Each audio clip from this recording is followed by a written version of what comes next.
I'm forgetting his name now. There was a very senior astrologer, and he has tested this out on several of his clients. So he gave it to me way back, 15 years back or something. And people who he observed that people who walk during that particular time, as soon as the sun sets for the next 48 minutes is the period. That makes a certain amount of sense because I actually, during my Mercury montage, I was forced to walk because I had like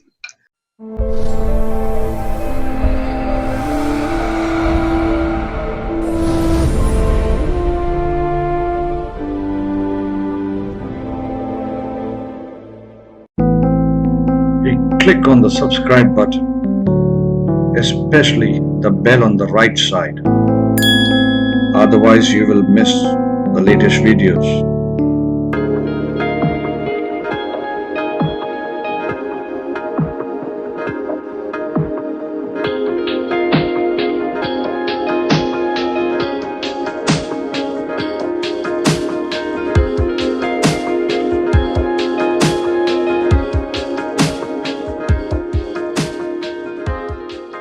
Ladies and gentlemen, welcome to Saptarishis Astrology, another session with Dr. Gary Gomes.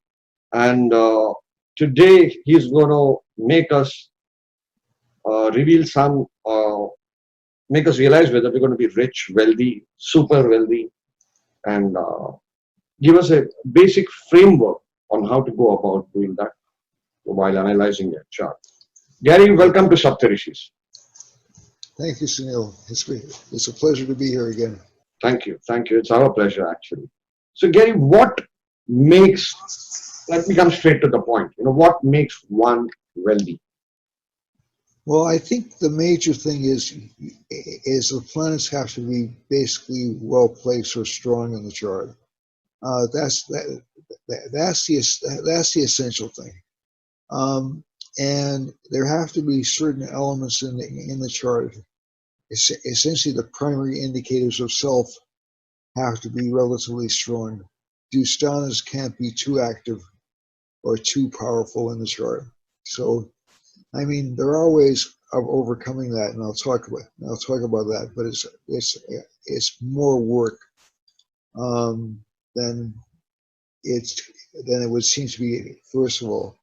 And I think one of the key elements is, if you're looking at charts, the houses of wealth tend to be important, but also I think any of the elements of purva punya is essentially, and the entire chart to me is actually purva punya, but the most obvious example of purva punya is the fifth house. So essentially, if the trines are solid in some way, shape, or form, the person's luck is generally good. But there can't be too much activity in either especially the 12th house, because the 12th house will produce poverty-like situations, but not 100% of the time. And that's so we looked at Donald Trump's chart just recently. And Donald Trump has 2 planets in the 12th house. He's certainly not poor, but he's filed for bankruptcy several times. So it does indicate some kind of financial loss. If the 12th house is strong, the person will lose money. They may remake it depending on the other parts of the chart, but they'll also lose money. Speaking of Donald Trump, I think your prediction last week we had shot a video of you on Donald Trump. Your prediction about this impeachment has come true. Congratulations. Yeah, and I think one of the things is you can look at a chart, and some people may have spectacular wealth at one point in their lives and be flat out broke at other points in their lives.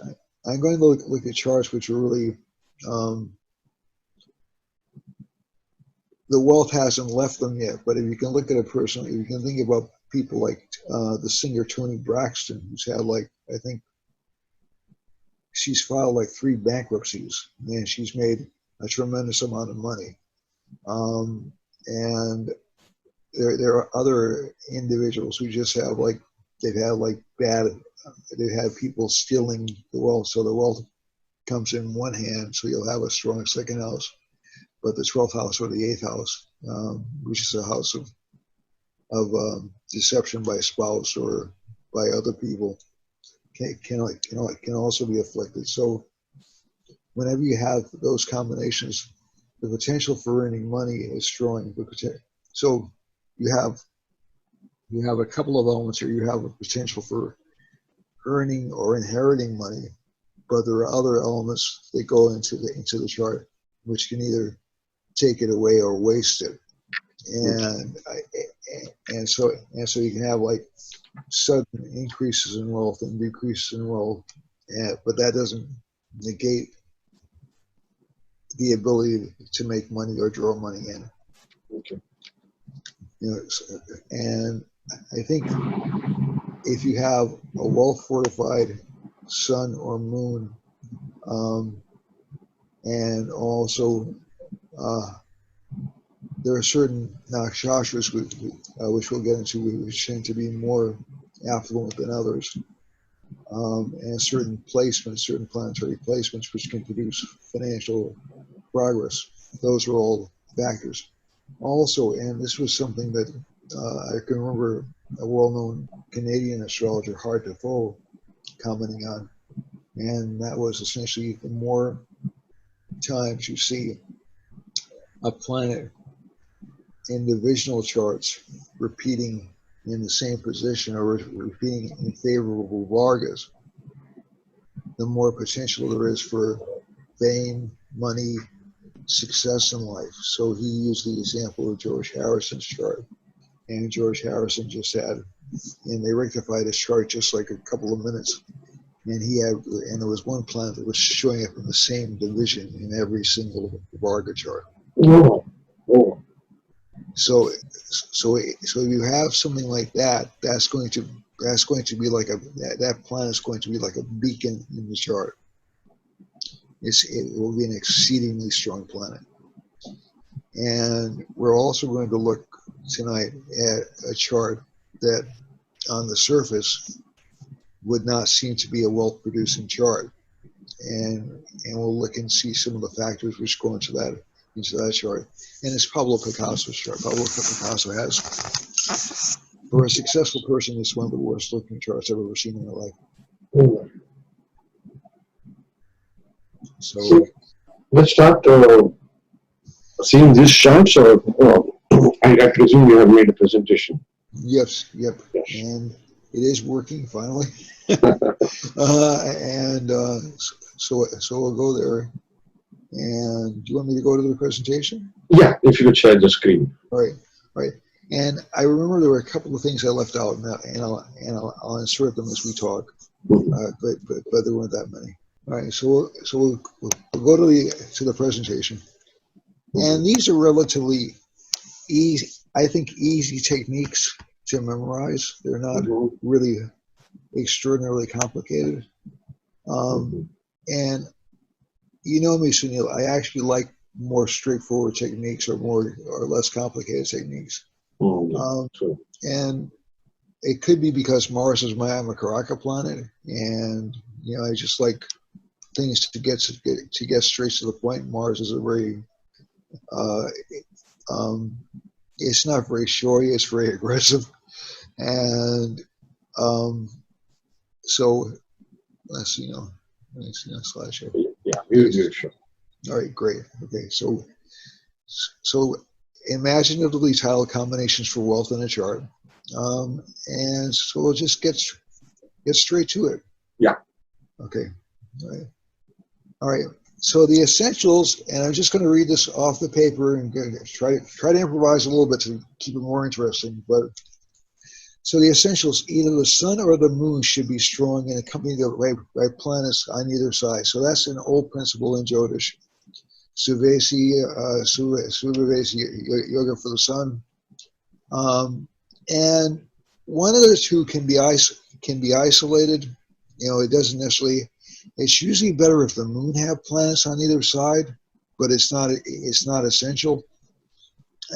So Kamadroma, true Kamadroma yoga, where no planets are on either side of the moon, is actually, from my experience, rather rare, because essentially Kamadroma gets canceled if a planet aspects the moon. So you can have both Graha aspects and Rashi aspects canceling Kamadroma. So the yoga for poverty that Kamadroma yoga is supposed to produce is actually relatively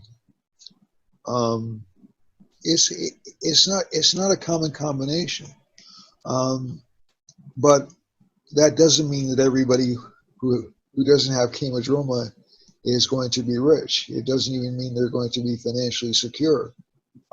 There's more to it than that, but essentially the sun or the moon, being the foundation steps of the chart, should be strong and accompanied by planets, preferably benefics on either side. Okay, Yeah. malefics can do the trick, but from personal experience, malefics on either side of personal planets tend to be, they'll give a lot of drama and a lot of uproar in the search for wealth. They may make it feel like it's not worth it. And also keep in mind, I'm a strong believer that the psychology of the person has a strong bearing in whether or not the person actually seeks and has confidence enough in order to seek out wealth. And you could actually substitute here the sun or the moon with the Amakaraka planet or another personal planet, because essentially the Amakaraka planet stands for, is a surrogate planet for the sun or the moon. So my chart is not particularly well placed for wealth, but Okay. I've noticed during my Saturn Mahadasha, I was making really very good money. I'm a Libra rising, and Venus is in the second house from the Mahadasha Lord. So Okay.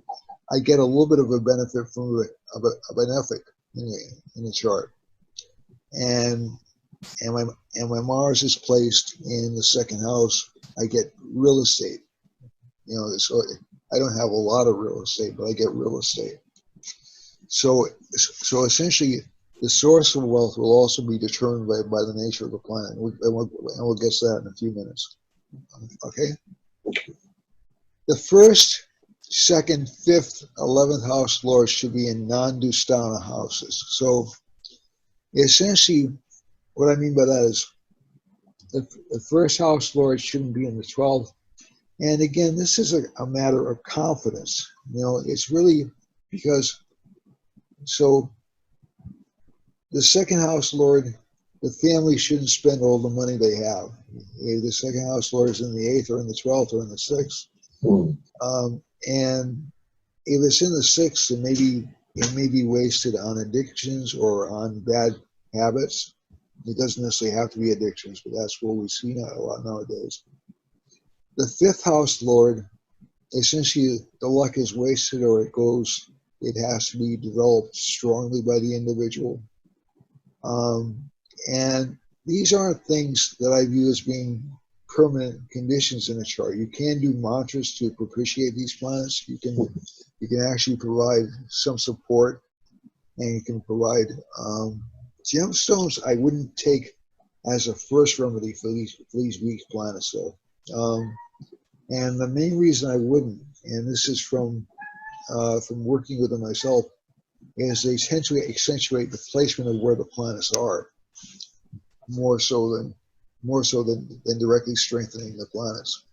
So if you have, let's say, Saturn in the 12th house, it doesn't automatically move Saturn to your 5th house. It just puts a stronger Saturn in your 12th house. So it increases spiritual attributes. It increases study, but it doesn't increase the wealth factors connected with Saturn. You're not going to get more material benefits. You might get more intellectual benefits. Or with Mercury, the same thing. So or the Sun, the same thing. You may have more interest in spiritual life, but it won't necessarily make you rich. It won't necessarily make the fifth house better if Leo's your fifth house or seems your fifth house. The mantras and charitable acts parts are more inclined to actually take away some dosha of the chart. And mantras of Hanuman, in particular, I found to tend to be very, very useful in overcoming any obstacle in the chart. What were you saying about Hanuman? Yep, essentially Hanuman Chalisa. Okay, that's good for wealth. Yep. So Hanuman Chalisa is supposed to be really good if a good lord is hemmed in by malefics in particular.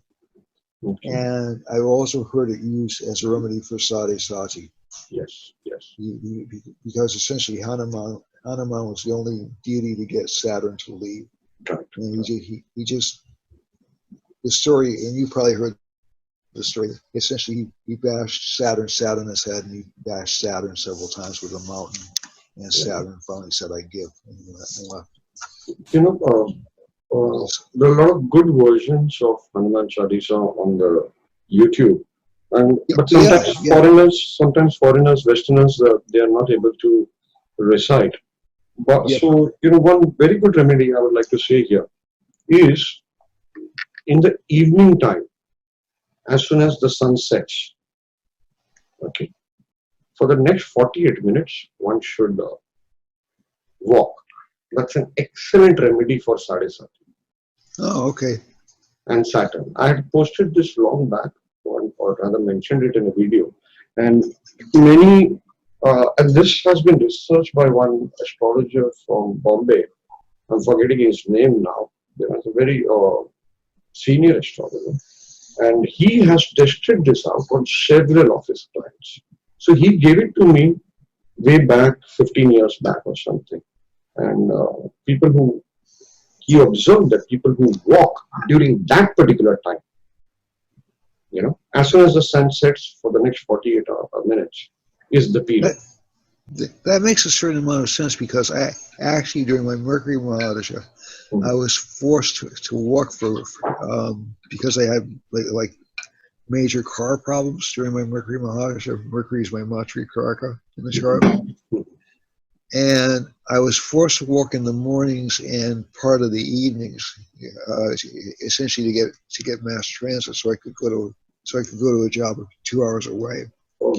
So essentially, and that was mainly because I had like these monstrous bills on these monstrous repair, like head gasket repairs on my car for about 2 or 3 years running. So essentially, I think and I was also in Sade. I believe, I wasn't in Sade Sati, but I was in Kantaka Shani. And so I think you're forced to walk in Sade Sati and Kantaka Shani. So you don't get the convenience. I actually like walking, so it's not really that big a deal to me. But I think that for people who rely on appliances or who rely on those means that makes a great deal of sense because, and it wasn't like I was doing it as an intentional sadhana. I was essentially forced into it. Okay, that's wonderful. Right. So let me get this out of the way. Not sure what that is. What the heck is that? Okay, let me get. Sorry. All right. Wealth is not ruled out if these lords are in distant houses, but wealth will come from competition, from spouse, inheritance, that's the 8th house, okay, or living in foreign countries. Okay, so I know that one of the things I've heard from Indians, especially from Indians that I've done charts for, is will I be able to travel? Will I be able to make money? And inevitably, whenever I look at their charts, they have planets in the 12th house. So they already know they have to move out of their home country in order to make money. I think I don't want to make it too autobiographical, but I've seen a lot of charts where people have to go away from their home in order to make decent money.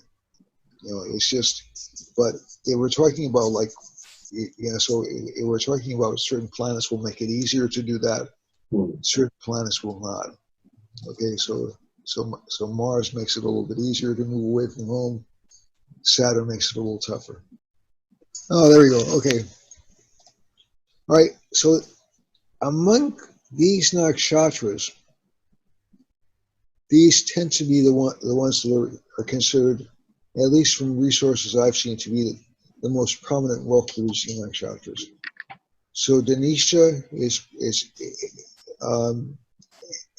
and again, it's ruled by Mars. It's in the last degrees of Capricorn, the first degrees of Aquarius.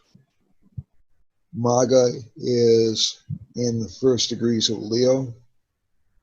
Punarvasu is, if I recall, this is horrible. That's in Cancer. That's awful. That's the end of Gemini, beginning of Cancer.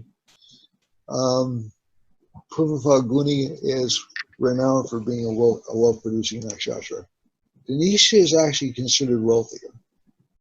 It's really one of the odder placements. And Dhanisha also has a really rare quality to it, and that is the person of the opposite sex doesn't like you very much, but maybe the money makes up for that. I don't know. No offense to Dhanisha nakshatra people. Rohini is obviously a wealthy nakshatra. It's very popular. It's a very popular nakshatra. Uttara Falguni is actually richer than Purva Falguni is, at least what I've seen demonstrated in charts. It's supposed to be essentially established wealth. So Purva Falguni rakes the money in, Uttara Falguni keeps it. It'll essentially stabilize the money. And Vishaka, oddly enough, because this is the sign in which the moon is debilitated, but it's also the sign in which people have, oh gosh, how do I say this? If a person's striving for money, they're more concerned. It doesn't give much peace of mind, does it? So it makes a sort of perverse sense that Vishaka would be one of the wealth-producing nakshatras, because the person's always consumed with making money. And you'll notice these are all, pretty much most of these are located in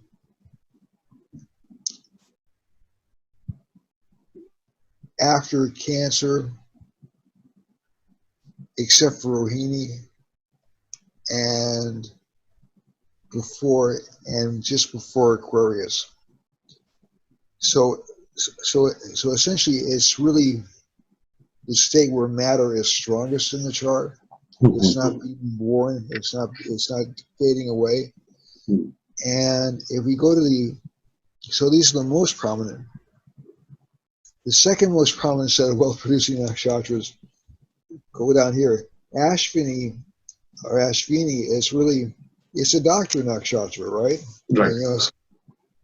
So essentially, doctors make a lot of money.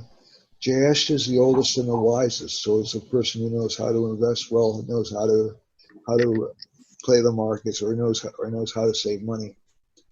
Mula is really one of the more interesting ones, because I can remember a lot of my fellow astrologers getting really upset when Saturn was in Mula this past year, and when Jupiter was passing through Mula.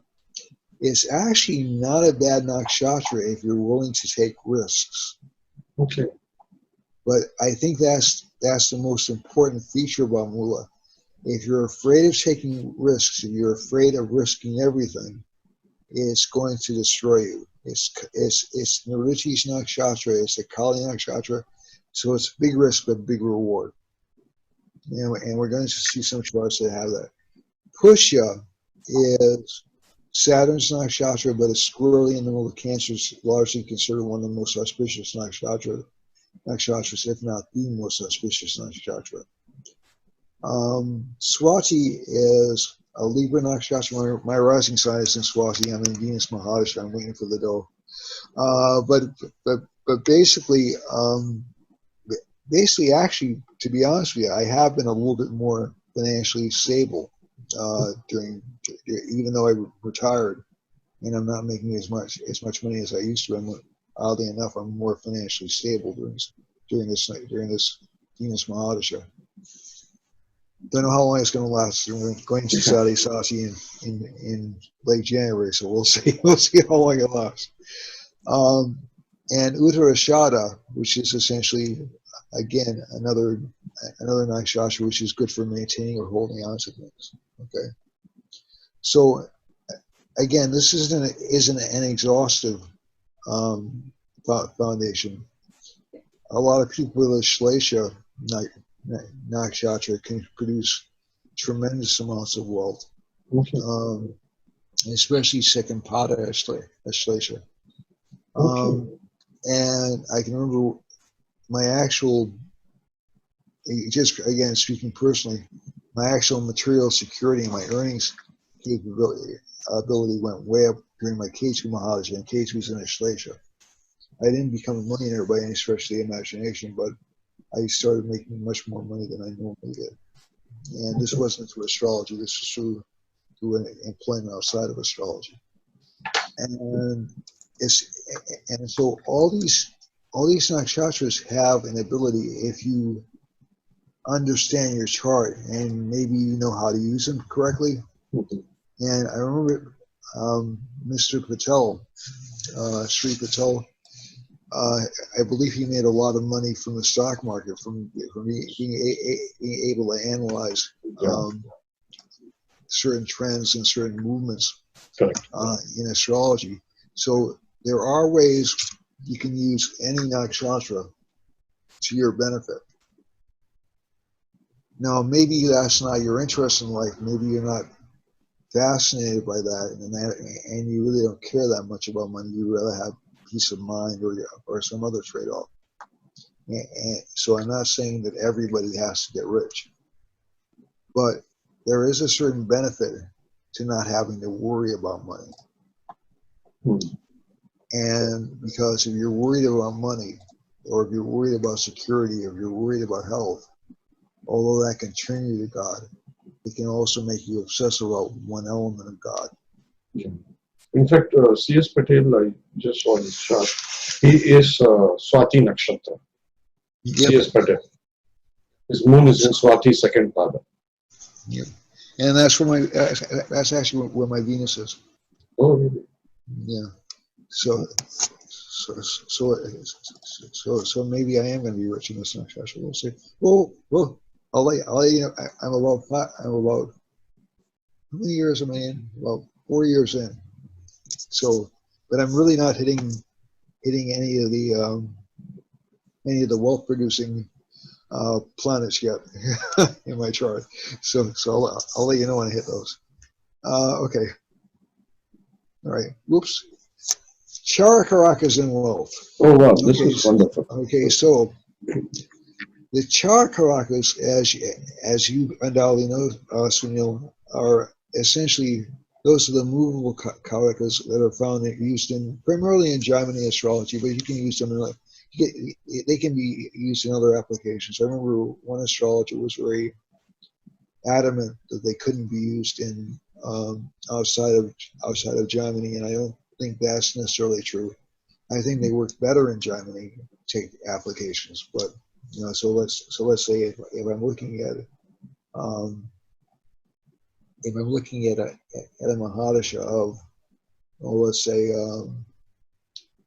the Amatya Karaka, Jupiter's my Amatya Karaka planet, and my Jupiter Mahadasha was really not a very good Mahadasha for me financially,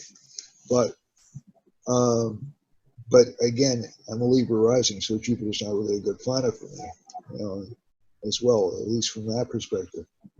But essentially, when you have these combinations in the chart, particularly they combine through Jaimini aspects in particular, the fixed signs to the cardinal signs and the mutable signs to each other.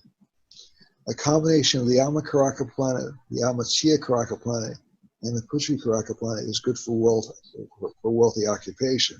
Okay, so I consciously don't use 8 Karakas, not because I have anything against them, but I think whenever I've applied them, I've always had to work much harder to get them to work than if I just use 7. So I have nothing against the technique. If a person likes that technique and they want to keep on using that and they want to include the Pitri Karaka, so that would give wealth from father. Okay, if they want to use a Pitri Karaka, that's fine. But like I said, the only reason I don't use them is not because I always have them in the back of my mind when I'm looking at the chart. I always have them in the back of my mind what Rahu is doing in the chart, but I don't use them primarily. And so essentially, Amakaraka, Amachia Karaka, and Putri Karaka is good for wealthy occupation. Sometimes Matri Karaka too, because Matri Karaka I found has something to do with occupation as well. Okay. For a combination of as above, but substitute the Matri Karaka for Putri Karaka and family wealth or property wealth. So it's essentially inherited wealth or wealth you can hold on to. Combinations is above, substitute Nati Karaka for Matri or Putri Karaka, and wealth through theft or intense competition. So this may show up in the chart of a person who's involved in an activity which requires theft, so they may be a criminal, or may just being involved in a really cutthroat business, like they might have to be sales or some other highly competitive field. It doesn't necessarily mean they're engaged in illegal activity. So show business would be a field like that. Almost any field connected with politics has something to do, because you have to beat your opponent, right, to win in politics. So the wealth will come through those things. And a combination of Aruda Lagna with the above and the fifth floor, the fifth floor amplifies the combination. And the Jaimini Sutra makes a big deal out of the fifth lord. And I think the primary reason for that, just from my layman's standpoint, is essentially a surpassed life credit planet. Okay, so the fifth lord, even if the fifth lord is located in this awful house, if the fifth lord is engaged with these other planets, they'll give a foundation for financial success.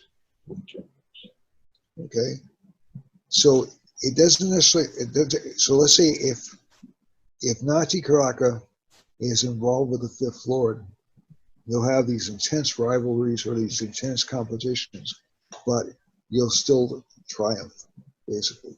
Okay, so the rewards will be high. You'll get knocked down. You'll have to come back a few times.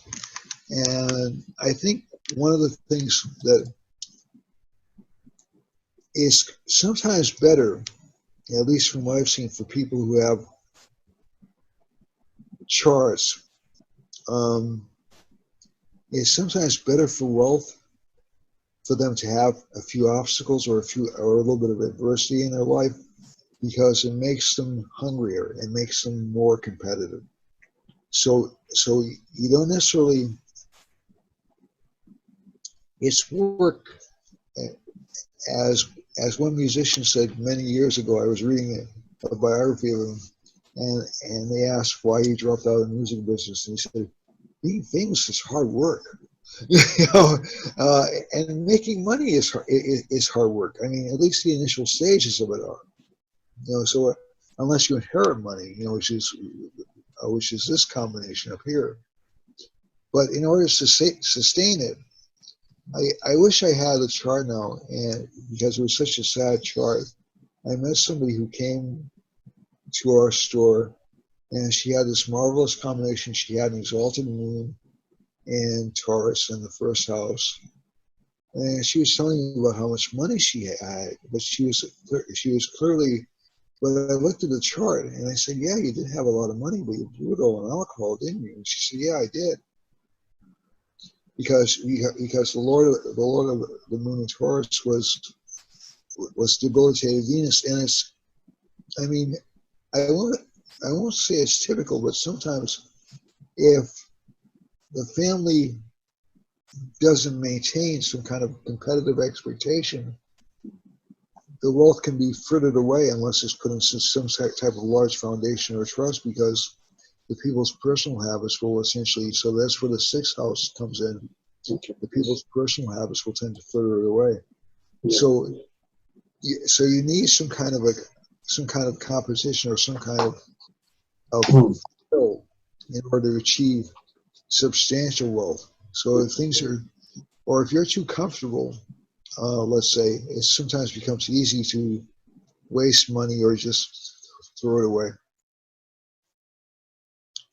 All right, combinations. Okay, so just simplicity, for simplicity's sake, the combinations of these yogas in the birth chart and in the Varga charts will, the more likely wealth will be produced. Also, there's one thing I didn't say, and that was if you have benefic planets on either side of the of positive planets, you can have greater chances of accessing wealth. The other thing I've noticed is that wealth will change depending on the birth chart from Mahadasha to Mahadasha. True. So some planets will make it easier to acquire wealth. Other planets are replacements. So let's say if every planet in the chart is adversely located from the Lord of the Mahadasha, that Mahadasha is going to be hellish. So it doesn't matter how well the primary planet. So you'll go in, and the first 2 or 3 years will be fantastic. You'll have a great amount of luck. You'll be very happy. But then, as soon as these planets, which are located in the 6th and the 8th house, start coming into play, you go like, "Oh my God, I lost this. I had this health issue. I had that health issue come up." So essentially, it doesn't necessarily eat away at the basic wealth, but it can cause losses and it can cause problems. Debilitated planets or repeat Raj yoga planets may make wealth more difficult initially, but it will not deny it. And this is where, I've seen this working also. say again? I've seen this working. Yes. Oh, the Mahadasha sequence, you mean? No, I have seen debilitated planets and even Viparit Raj Yogas. Okay. Yeah. Initially, it takes a lot of effort, but later it kind of gives the results. Oh yeah, and I think, and we're going to look at least one chart which has that in it.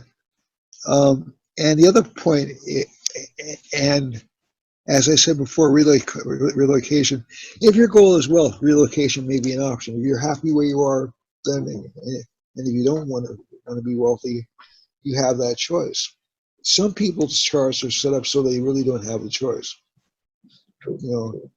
But if you have the choice, I mean, and there's always a little bit of a choice in a chart, unless a person has a major disability or something where they're bound to a location. With relocation, it's a very interesting point that you have taken, and most of us do not know this about relocation and debilitated or Viparit Raj Yogas. But I now vaguely remember one chart. He has debilitated planets and also Viparit Raj Yoga. And although he is in the same city he was born in, but he has relocated his house and office 2-3 times. Yep. It's a very interesting point you brought. Yeah. And sometimes, I mean, I've been using a lot of not relocation, but astrocartography charts for world events over the past 6 months. And this is a side topic, but I've gotten phenomenal results with those. Okay. So whenever I see malefic lines, I won't say I'm getting good at predicting disasters, but I'm getting like 70-80% hits on them. Okay. So I'll probably publish on that fairly soon, but I'm not the first one to use that particular technique. I heard about it, I think, God, about 15 years ago. But I was just, so this could be the beginner luck kind of a syndrome that hits astrologers, because it was only up until maybe around 4 or 5 years ago, I wasn't interested in mundane astrology, but I kept getting asked by my students to do more mundane astrology predictions to help them out. And over the past 4 or 5 years, I've started looking at it, and I've gotten really, really good results. So I may publish on that fairly soon. But relocation will change the perspective. It will change the luck of a person. That's for sure. I've seen too many charts where people just really don't do well in their home country. I mean, you can look at a person like Jimi Hendrix, who was just really suffering here in the United States, and then when he went over to England, he just took off like a rocket. And the talent was undeniable. The fellow was a very talented fellow, but he has to go out, go to another country in order to be massively successful here, which seems strange, but he had to do that. The Yogi point and Sri Lagna will amplify any combinations. The Yogi point is, again, like I said, it's a fairly standard technique in a chart, and I really wasn't paying very much attention to it until maybe around, I've been glancing at it, but I realized I'd lost opportunities. And it could be because I'm in my Venus up period, but I noticed when planets were going over my Yogi planet chart, I would get many more readings. Just like significantly more readings. Okay. When Venus crosses over your Yogi point. My Yogi point is in Scorpio. Okay. So essentially over the past few months, I've gotten more. I'm going to have to. It doesn't mean I won't have more readings, because I'm entering a Mars booked in February, and a Mars booked, I'm usually very busy. Okay. But the Yogi point and Sri Lagna will amplify any combinations in the chart. Just for the audience, I'd like to. Sorry, I'm interrupting. For the new ones who do not know what is Yogi point, most of the softwares give it. It is we all got it from the late Sheshadri Iyer, who was a giant of a astrologer, and what I'm told is even B.V. Raman knew him very well, and it is there in his book New Techniques of Predictions by Sheshadri Iyer, Part 1, Part 2. So you all can go through that in his book, just for the audience. Yeah, sorry, continue, Gary.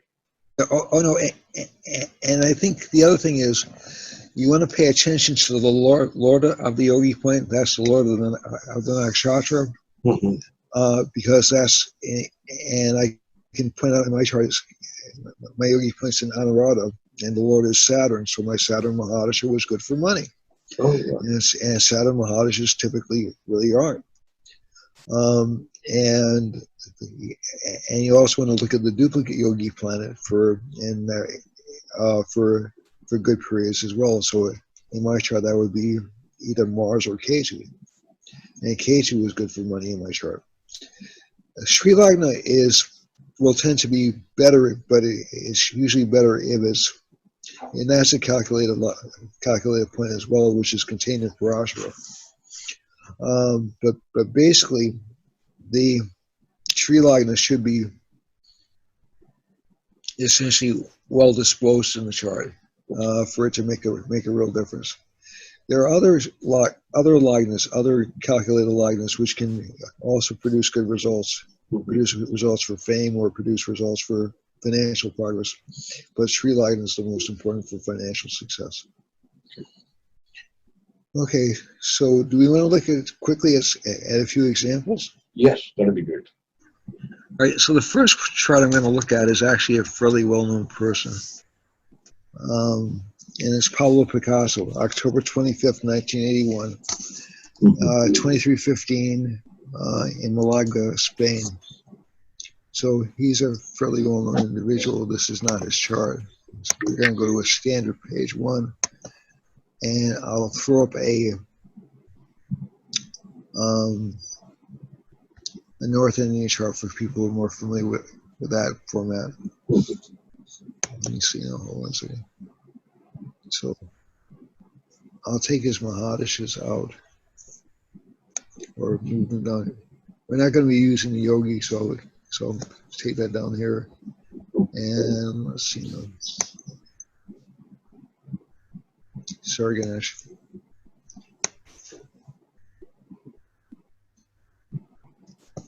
All right, so we'll do this. Large sign. And we'll make it North Indian.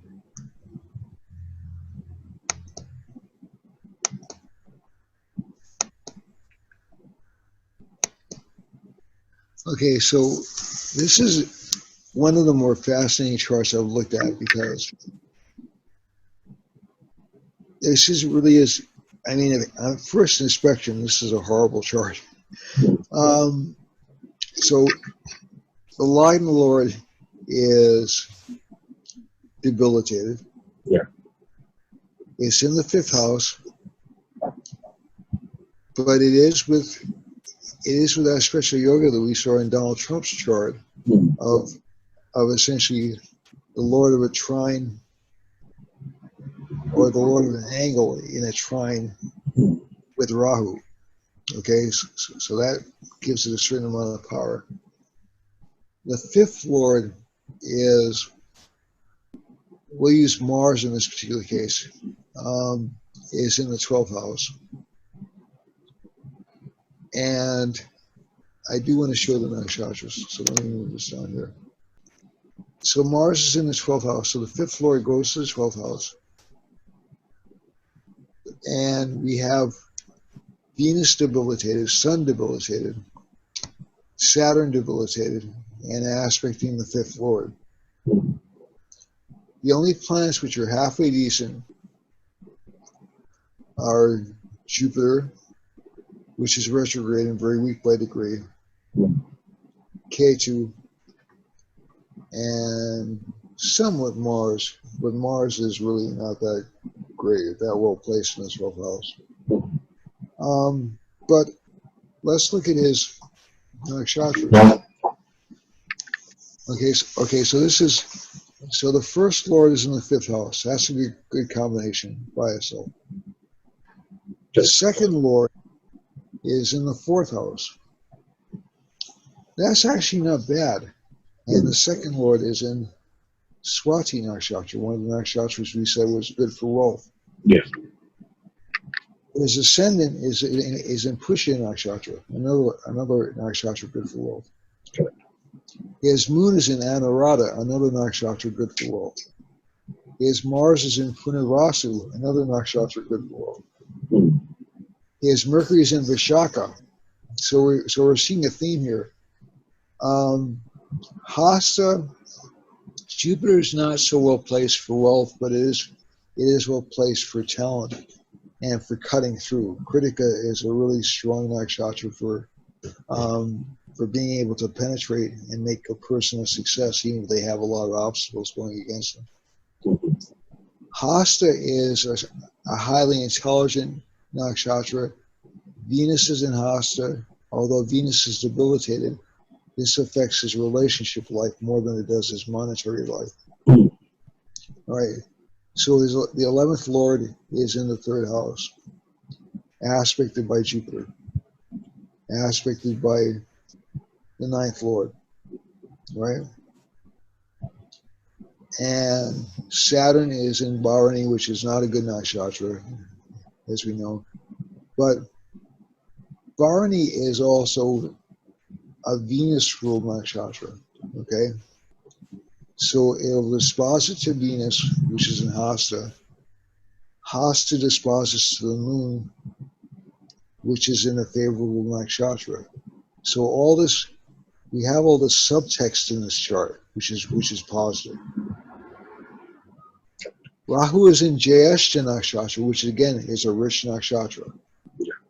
Rohini, so out of when Rohini is in a rich nakshatra, so out of all his nakshatras, only 1, 2, 3 are essentially not connected with wealth. So essentially, this was one of the most successful artists of the 20th century, certainly one of the most famous ones.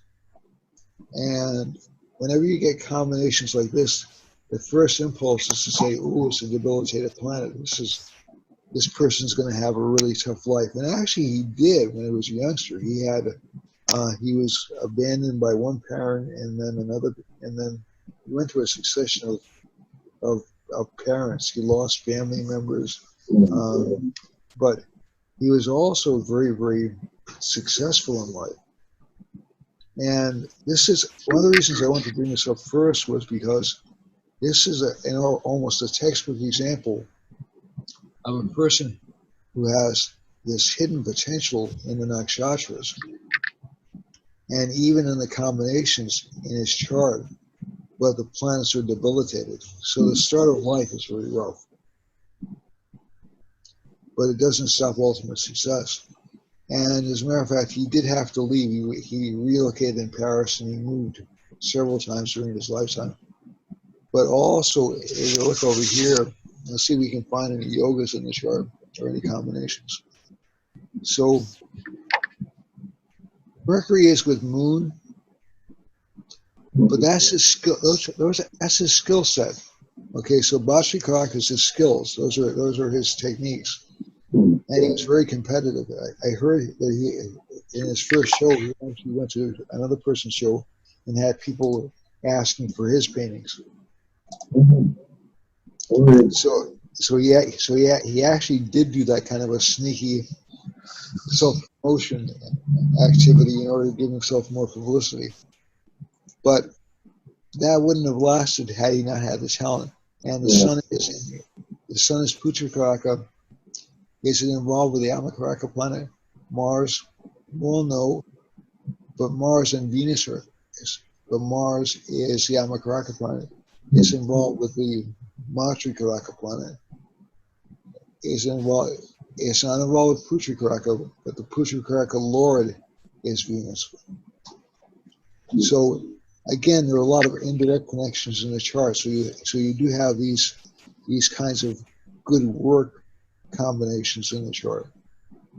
So one of the reasons I wanted to start with this chart was not because he was fabulously wealthy, which he was, but also because he had a combination of really negative combination. I would say a novice astrologer would look at this first of all and say, "Ooh, this is a horrible chart," if they didn't know who it was. And then when you start getting into a little bit more depth into it, and there are more yogas in the chart. I mean, Saturn's the Yamashiakaraka planet.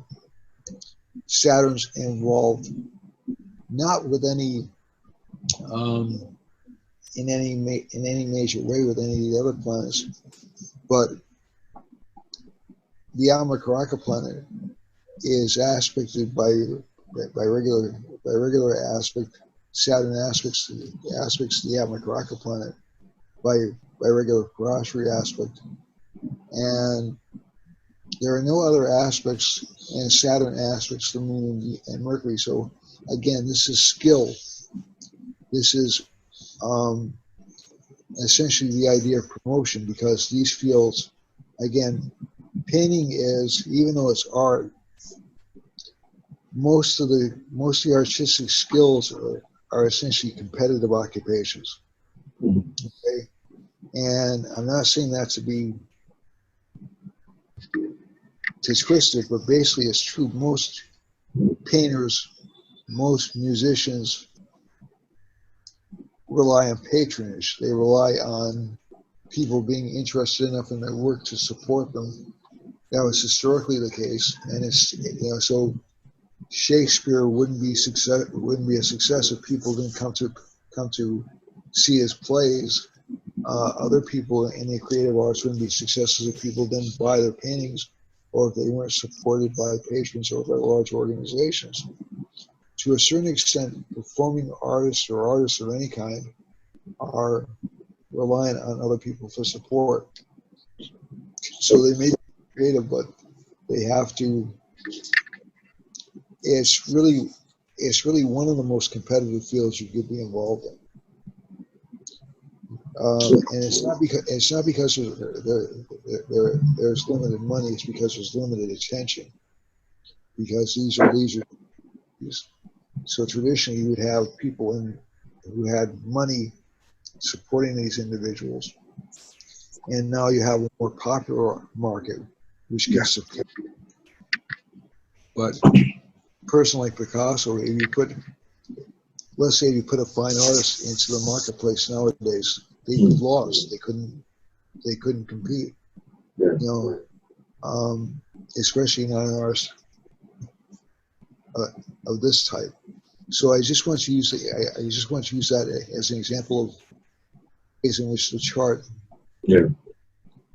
this combination could actually produce more wealth. The wealth potential was there, but he had to work to trigger it himself. Okay, so let's move on to another chart. Oh, I'm not going to do that. Oh, I didn't want to do that. We'll fix that. Okay, so let's look at. So this is Jeff Bezos, the head of Amazon. All right, so let me pull up a South Indian style chart just to confuse people. I want to move this down here. And you notice I'm not even looking at the Navamsha.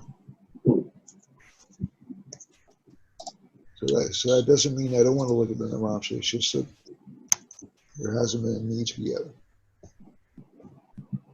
And I have a prejudice. The Navamsha is obviously useful in interpreting the chart.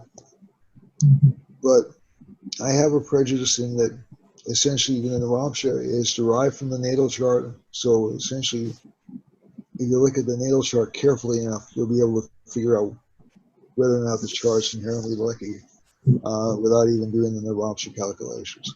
But I'll always double check the Navamsha. And it's not that I'm being a big deal. It's just the simple fact is that every harmonic chart is derived from the natal chart. And I was lucky enough to study with Mr. Rao, who was able to, essentially calculate Navamsha charts in his head. So I was actually with him when he said no. He said that planet doesn't belong in that sign to a software developer. So I thought that was cute. But also people like Mr. Rao had been doing charts by hand for 40 years when I met him, so he would know almost by memory where the launch position should be. Excuse me. All right, so this is Jeff Bezos. Recently went through a divorce. The divorce made his wife, I think, I want to say the richest woman in the world or something like that. The divorce made his wife the richest woman in the world. So it's just, so, all right. So we have, all right. So first of all, I mean, the chart is blessed almost at the beginning because if you look at the first house, he has Jupiter in the first house, and what nakshatra is in it? It's in Revati nakshatra. Revati is not really known as being a prosperous nakshatra, but it opens up a lot of possibilities. Revati is sort of a nakshatra of all possibilities, So, and it's interesting. The Amazon founder would have that because essentially his idea was to make every book in the world available to everybody. That was the idea behind Amazon originally. A lot of the other retailing aspects came later on. His sun is in the same sign with Ketu and the same sign with the moon. So we have, and with Mercury. So we have that phenomena of Rahu and Ketu being in an angle with the Lord of a trine, that is the moon. It's not a particularly strong moon, I'll grant you that. But it is in an angle, so that does tend to. And also look at the nakshatra it's in. This moon's in Mula nakshatra. Okay, so one of the richer nakshatras. Mercury's in Mula. Jupiter's in Revati. We already spoke about Revati. Uttarashada is a relatively wealthy nakshatra. Dhanishta is wealthy. Venus and Saturn are both in Dhanishta. Purvashada has potential for wealth. So almost every nakshatra except for Ardra is really well placed. And this is considered to be an extremely favorable sign for Rahu anyway. Okay, so it's not like Rahu and Ardra is a bad placement. So if you look carefully at the chart, everything in the chart. So let's look at his. So his sun's his career indicator planet. Moon is his adversary's planet. So he did have a lot of people hoping he would fail early on. Yeah. Mercury is his Matri Karaka planet. But this indicates career success. Mars is his luck indicator planet. It's in the same sign with Saturn, which is the Atmakaraka planet. Now, there's one thing to keep in mind about malefics as Atmakarakas. Aren't necessarily going to be nice people, but they're going to be hardworking people. Okay, so if I meet a person and they have Saturn as their Atmakaraka planet, I know they're going to put a lot of emphasis on their work. I know they're going to put a lot of emphasis on success, and they're both located in the 11th house. So you have this fellow's the 11th lord is in the 11th house. The 9th and 2nd lord is in the 11th house. That's a wealth-producing combination by itself. Correct. Axiomatically, Venus in the 12th house makes a person able to hold on to money. So normally, the axiom is benefics in the 12th house allow a person to save. Okay, and it's not difficult to see that. And again, one of the things I'd love to clear up about the 12th house is the 12th house is not just about bed pleasures. It's about saving things. It's about salvaging things. Okay. You have smart planets like Venus or Jupiter there. You'll be saved at the last minute. And I remember this because I was watching Amazon grow with interest years ago because I was a big book and record person, a big book and music person. And I remember for years he didn't have a positive income flow. He was losing money hand over fist. Where I think about the first half dozen years Amazon was in existence. So that was the Mula combinations in his chart. He was willing to take the risk. He was willing to put everything on the line. He was willing to lose on the chance the case would deliver him. Okay, the case would produce some kind of miracle.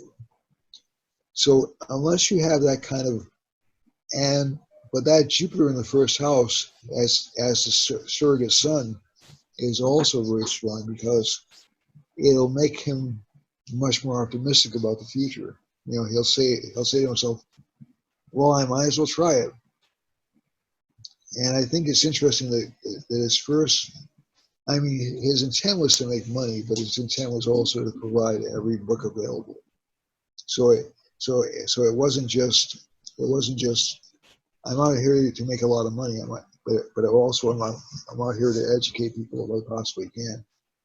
So, and also just one more thing to look at in this chart: Mars aspects the 2nd house in this chart.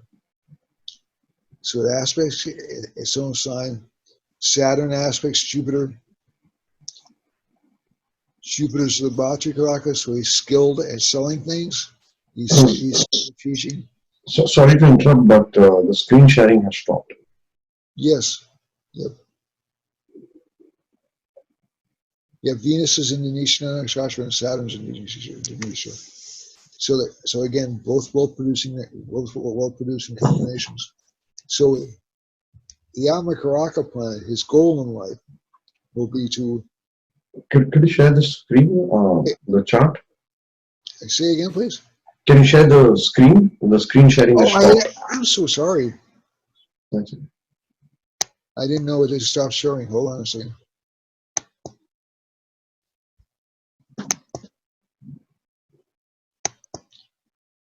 All right. So this is his chart. I apologize. I didn't know it stopped sharing. Oh, Okay.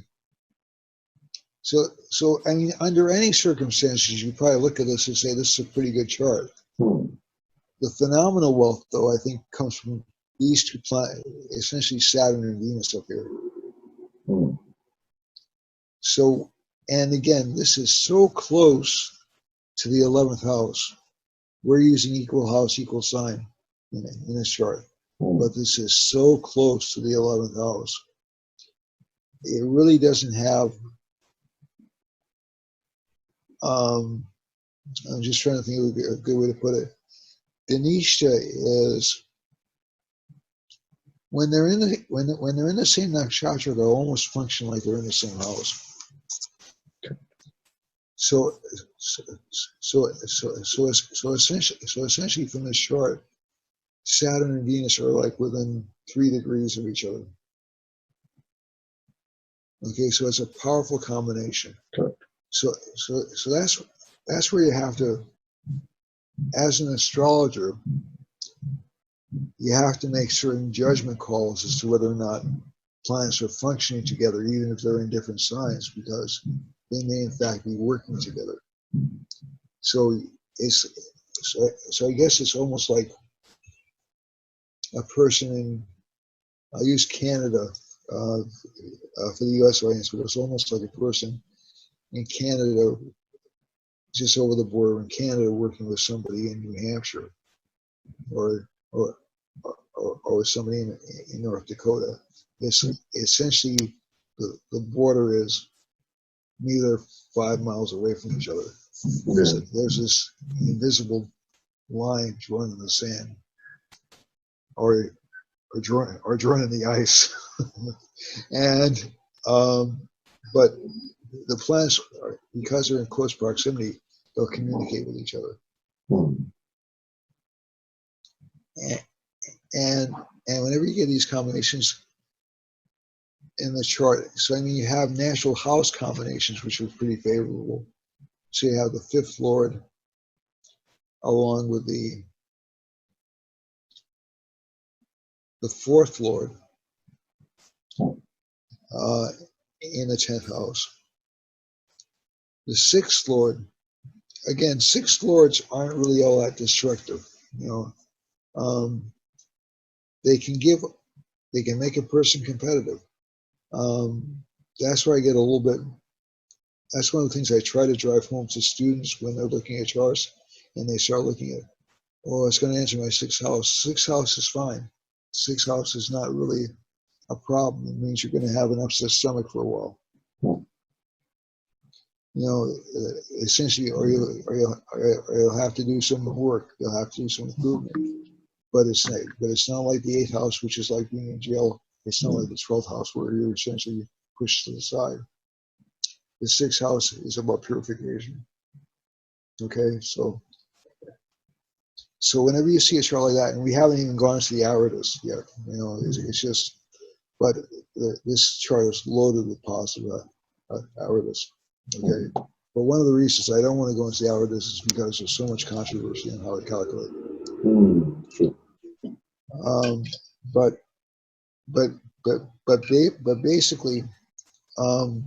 basically from this chart, this guy has a lot of luck.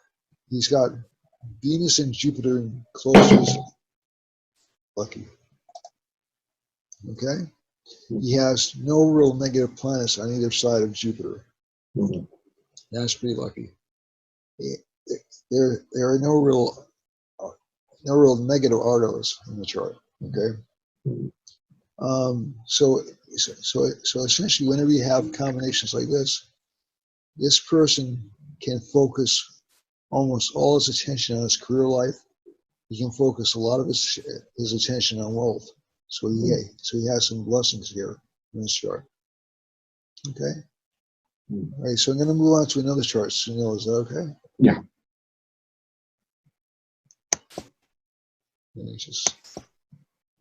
And I'll probably stop it at this one just because I don't want to overstay my welcome.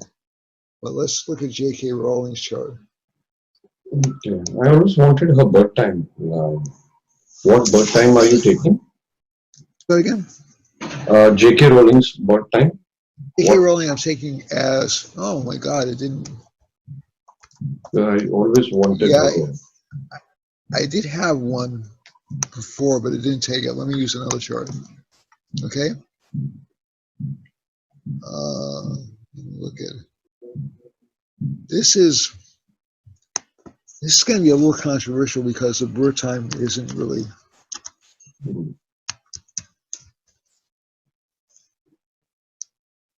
The birth time isn't really agreed upon. Yeah. And I tend to like the Cancer Lagna better for him. Really? Bill Gates. And it's not. I mean, you can see wealth from either Lagna. You know, it's not really like. One of the reasons I like the Cancer Lagna better is just because I can see the problems he had with the government more easily from this Lagna than I can from the Gemini Lagna. But they show up in either Lagna, and if a person feels more comfortable with the Gemini Lagna, they can do that. But that's the main reason I like this one better. And also, Cancer's a world-changing Lagna. Gemini can be, but it's more connected with communication and celebrity than it is with institutional change, at least from what I've seen.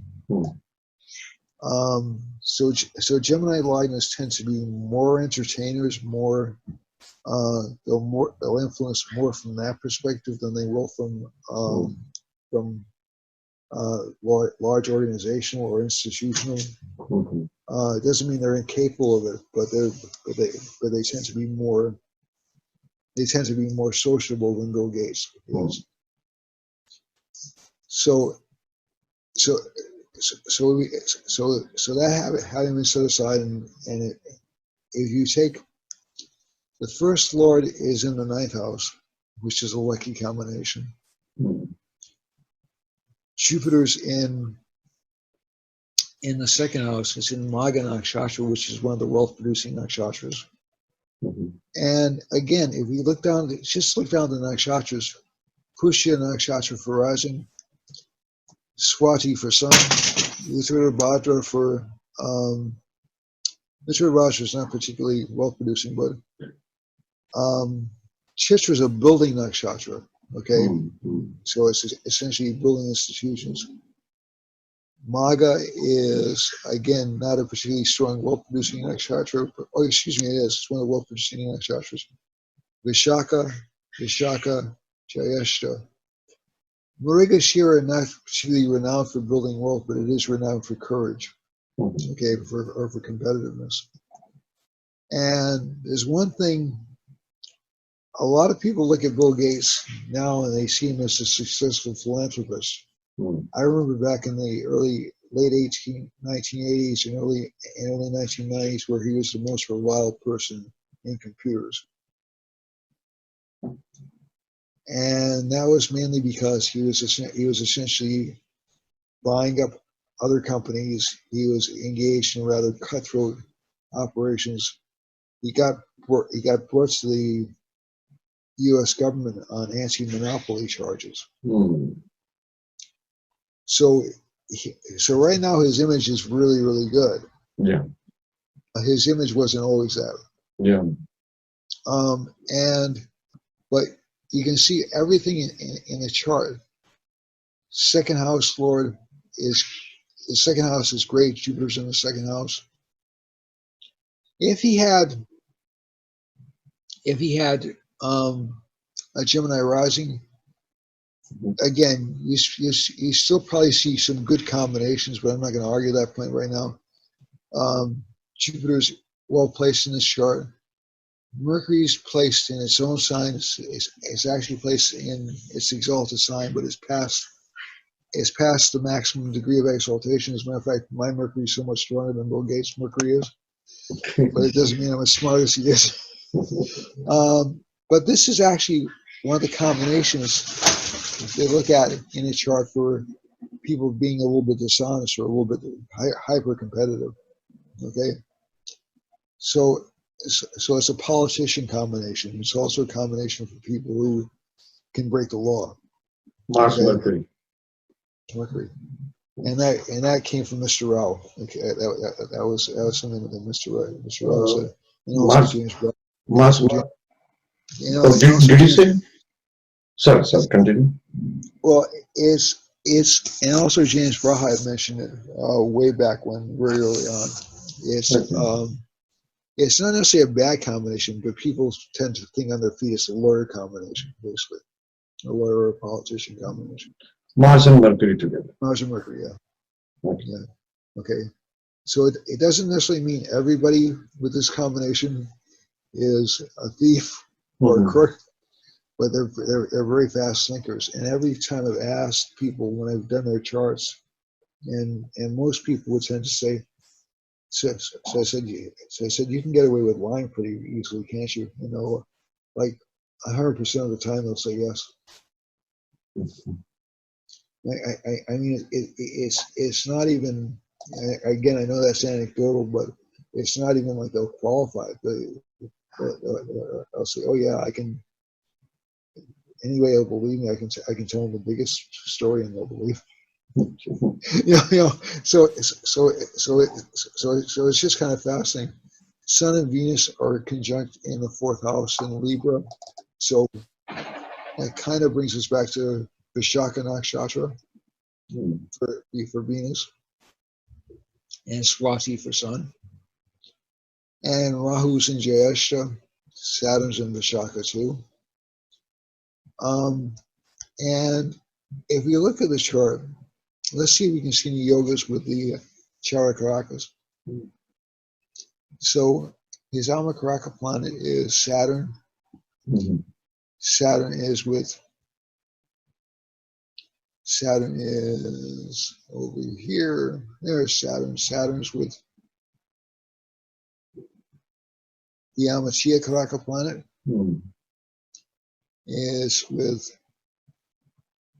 It's not influenced by Jupiter.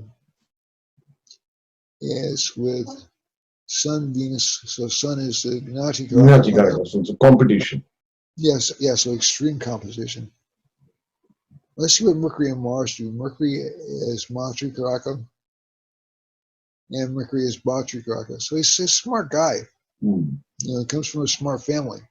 He got into Harvard. He dropped out of Harvard. You know, everybody kind of knows his story. Rahu is in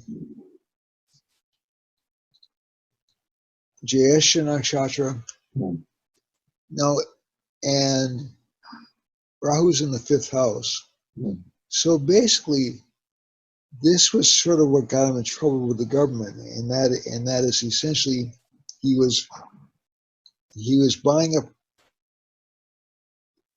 platforms, and as I recall it, he was requiring computer companies to buy his software, and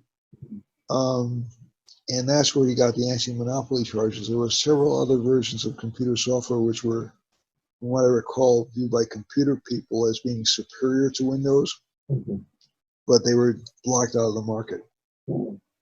It just wasn't feasible to use them, and that's not taking away from his success. You know, obviously he's done quite well for himself. Yeah. But again, that drive, that competitive drive, that debilitated Sun will tend to make the goal more important than ethics. Yeah. Jupiter's, so everything in the chart tends to point towards wealth. Hmm. And this chart is so he's got, now you see this quadrant of the chart right here, or these first 5 houses. This to me would indicate a lot of family support. Okay. Okay, the Cosmos chart is a patchwork. It's sort of a crazy quilt. Hmm. This one, and a lot of people would consider Picasso's artwork kind of a crazy quilt, kind of an artwork. But overall from this chart, he did come from a wealthy family. Hmm. He came from a family who was at least successful, so he gets support from them. Hmm. So the combination of, so he doesn't have a lot of aspects, but he has a lot of conjunctions in the chart. Hmm. He has a lot of competitive energy. K2 is in the 11th house, so that would tend to me to indicate he would view himself as being able to get unlimited wealth. Hmm. So, and one of the reasons why K2 is so well disposed is because his posture is well disposed. Now, in this is one chart where I will go down to the Navamsha, because it's more or less relevant. Jupiter sits in the same sign that K2 sits in the birth chart. So that'll assist K2. That'll help K2 out. The philanthropic stuff tends to come more in the latter part of life, and this is something that Dr. Frawley had mentioned. I'm sure he got it from somebody else, but essentially the Navamsha tends to become more active in the second half of life. Yeah, true. And at least from this chart, at least from this chart, Bill Gates has all these good combinations for philanthropy, that K2 in the first house, Saturn aspect in the first house, all that. But the money is still there. A lot of foundations, this is going to sound cynical, but I was in foundation work for a little while. Hmm. Not really foundation work, but borrowing from foundations. A lot of foundation are actually income shelters, Okay. as you may know. So they only have to give a certain percentage of their money, a certain percentage of their wealth out, and it's usually a very small percentage of their wealth out, and they can retain that income. They can retain that income in a special preferential tax status for a long, long time. Okay. So it's not entirely, now that doesn't mean foundations are evil, but it is a way of sheltering money. It's a way of sheltering earnings. So it doesn't mean he's a bad guy. It just means he's clever. He's a smart guy. Yeah. And also it helped him get out of trouble with the federal government. It's one of the things. I don't think that was one of the things he has to do, but he did it for PR. And I mean, it's a good foundation. There's nothing wrong with what he's doing. But basically, whenever you have combination, and like I said, this guy's a really successful guy. I'm not knocking his success in any way, shape, or form. In order to have that kind of success, there has to be some sort of taste for achievement, some sort of willingness to win at all costs, to be honest. I mean that level of success, being named the most, I mean, he was the richest man in the world for several years running. Yeah. That's not an accident. That's a drive. And I mean, if I were a Western astrologer, I would say that's ego compensation because of the debilitated sun, but I don't think it's as simple as that. So the chart has all these. So this is a chart that's, I think, more clearly based around family, Right. both from the yogas down here and from this combination right here. Jeff Bezos, not so much, I don't think, although he did it did look like he came from a relatively affluent background. Picasso, no. Picasso came from a really, his start in life was really difficult, extraordinarily difficult. But that drive essentially managed to help him succeed. Good. Okay, Sounds good. is this helpful? Yes. Yeah, this is really this thing. Thanks for bringing the Gemini angle also, because most of us do not see that. You know? Well, thank you. I appreciate that. So, thank you so much, Gary. I would like to really thank you from the bottom of the heart for putting it all together, the yogas, the house lords, the nakshatras, and the charakarakas thing. What about next time? Let us touch on yogi point, yogi point. Oh yeah, sure. We haven't spoken about that. Yeah. I mean, I think we can probably build an entire session around yogi points and what I like to call the succession of the nakshatras. So essentially, what I mean by that is essentially you're born with a certain nakshatra, and that's what determines your sequence of mahadashas, right? Yeah. Right. And so I've been doing some research on this, and again, like I said, I don't believe this is a new concept, because when I heard it, I'd run across it before, and it was similar to a concept I thought of, and then I realized Mr. Patel had thought of, but I came across it independently of him, and that is essentially there are two things. Number one, mahadashas will tend to show their effects based upon not only where they are in the natal chart, but also what planets are transiting or affecting the mahadasha lord at the start of the mahadasha. So Mr. Patel had mentioned that. The other thing is the mahadashas will also produce a certain effect, because when you're going to, so his moon is over here in this particular nakshatra. It's in Uttara Bhadra nakshatra, right? All right. So he was born in a Saturn mahadasha. Right.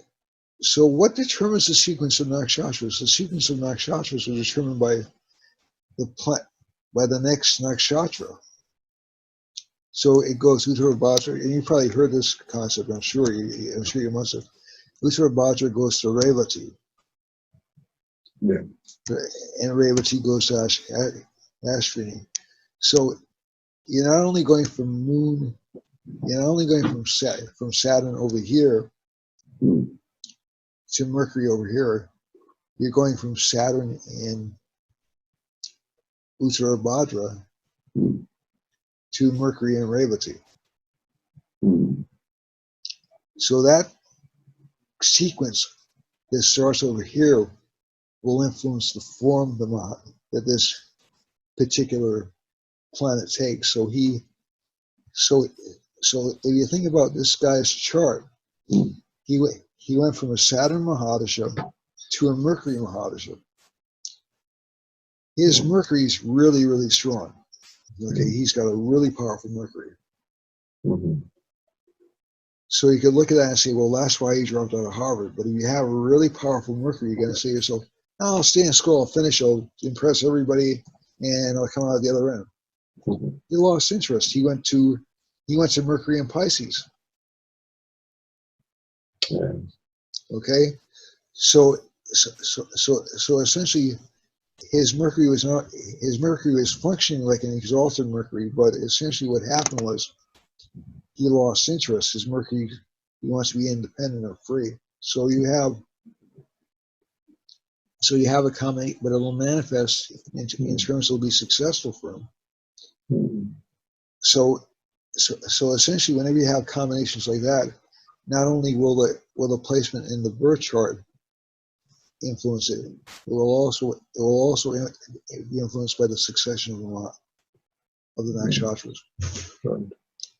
So this will have a point to it in chart analysis, and it's a subtle point. I don't know how to quantify it, but I've noticed it in terms of the way that people express themselves during the Mahadasha. So I'll look at a certain chart and say, well, you should have gone to business. He said, no, I lost interest in business. I lost interest in going to school around that time. Now look at the chart and I go, oh, the sequence. Okay, so you went to, so you went to Jupiter Mahadasha, but your Jupiter was debilitated. In the Mahadasha or in the nakshatra would have been. So I think it's a fascinating, and like I said, it's like blending. It's like getting a little bit more into the depths of the chart. Mm-hmm. So I don't know if that makes sense or not, but that's where I've been heading recently. That's nice. That's nice. Thank you so much.